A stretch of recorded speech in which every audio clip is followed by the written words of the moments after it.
Será que a gente já viveu isso? Com certeza você conhece alguém que vive com fome? Você conhece alguém que vive com fome? Ou será que é você que vive com fome?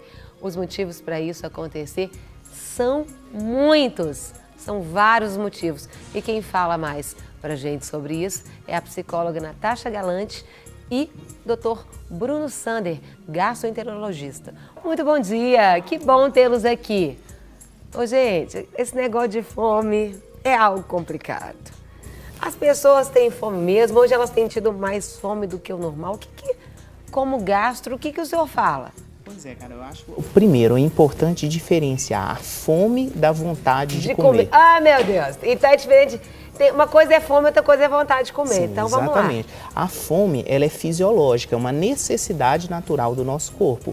A vontade de comer é uma coisa muito mais da nossa cabeça, é ver determinado alimento e querer especificamente aquilo. Às vezes a pessoa, por exemplo, tem uma vontade de comer brigadeiro. Ela não tem fome de brigadeiro. É um desejo, então. É um desejo. A vontade de comer seria um desejo e a fome seria a necessidade. Exatamente isso.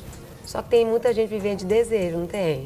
Fala pra gente, será que a gente está vivendo mais de desejo? E às vezes pela correria do dia a gente fala, ai, eu vou me permitir realizar esse desejo? Conta um pouquinho pra gente. É exatamente isso que acontece, Carol.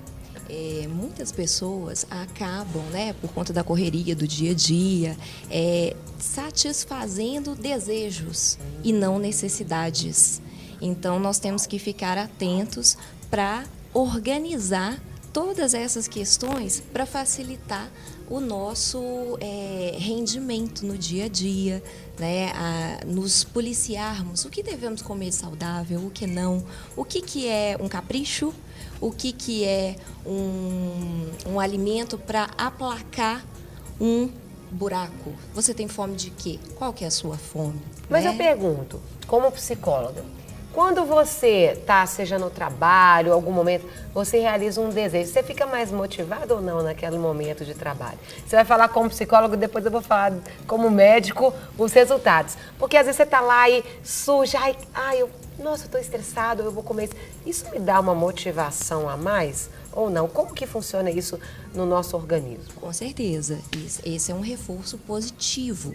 A motivação, ela é muito necessária, inclusive, né, nos tratamentos. Aquela pessoa que se propõe a entrar em um trabalho para poder emagrecer, né? Ela precisa de uma motivação. E aí entra a equipe multidisciplinar para auxiliar nesse primeiro momento, né? Aquela pessoa que às vezes está um pouco confusa, desorganizada.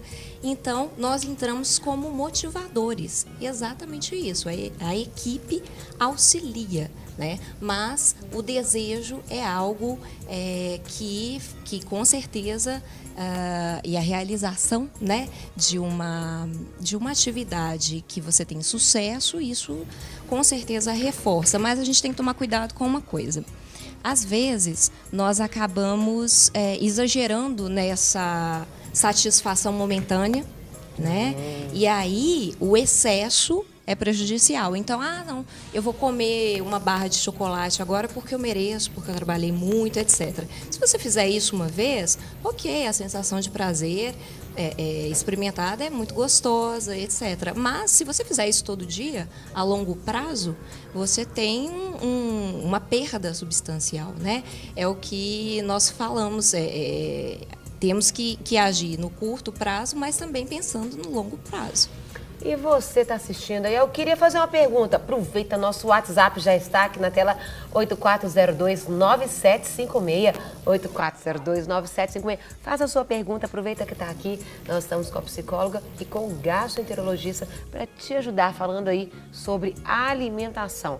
A diferença de fome e vontade de comer. Então, aproveita. Doutor Bruno, fala pra gente. Eu falei, tem muita gente que está vivendo de realizações dos desejos e está se permitindo, porque depois chega lá no consultório do gastro e fala, por favor, me ajuda, me dá um remédio, me dá alguma coisa. Conta pra gente como que tem funcionado isso na prática. É um prazer que está virando um pesadelo depois? Sim, isso existe muito. Às vezes o paciente não entender até onde terminou a fome e passou a ser uma vontade vontade, passou a ser o desejo. Alguns, inclusive, precisam de uma barreira física, como, por exemplo, um dos tratamentos que eu faço é o uso do balão intragástrico, que ocupa espaço dentro do estômago, coloca por endoscopia, ocupa espaço e ao ocupar espaço o paciente consegue comer menor quantidade. Porque não dá conta. Não dá conta, exatamente. Então, às vezes, por comer menor quantidade, ele tem uma saciedade maior.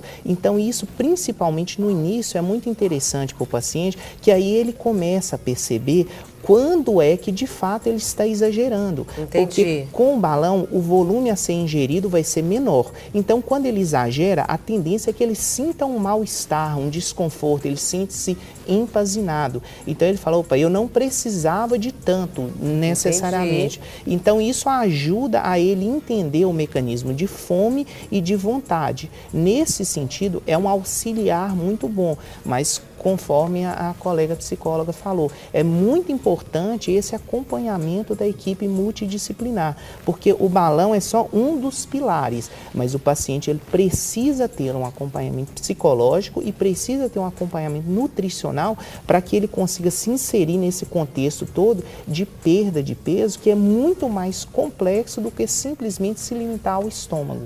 Tem que ir na raiz. Tem que ir na raiz. Né? E tratar a raiz.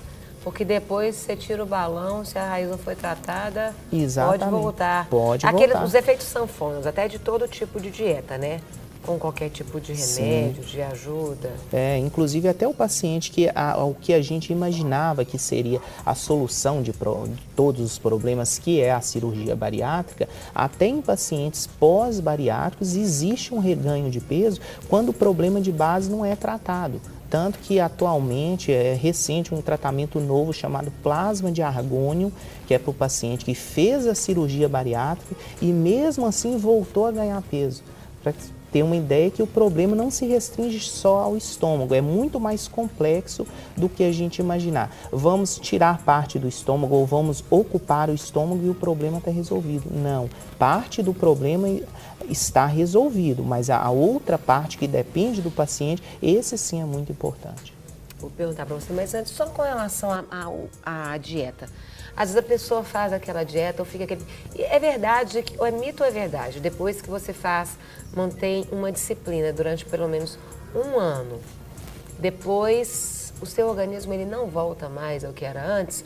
Você, por exemplo, eu emagreci 5 quilos e mantive durante um ano. Depois é muito difícil eu retomar esse peso? Como funciona isso para o organismo? É mais difícil quando a pessoa mantém o peso perdido por um período de 12 meses, é mais difícil a ela voltar a ganhar aquele peso do que, por exemplo, fazer uma dieta maluca, ficar sem comer várias horas no dia, perder peso e quando ele voltar aos hábitos de antes, o corpo ele tem um mecanismo de memória muito maior, uma memória metabólica e volta a ganhar peso. Então, se ele consegue permanecer 12 meses com aquele peso que ele perdeu, a tendência é que o reganho seja cada vez mais difícil e mais lento. Daí a necessidade da mudança dos hábitos também. Uma coisa que eu sempre reforço aos meus pacientes, o exercício físico. Esse é fundamental para se manter o peso perdido. Entendi. Para receber todas as novidades do canal, inscreva-se e se curtir o vídeo, clique em gostei. Aproveite para acompanhar a Rede Super nas redes sociais.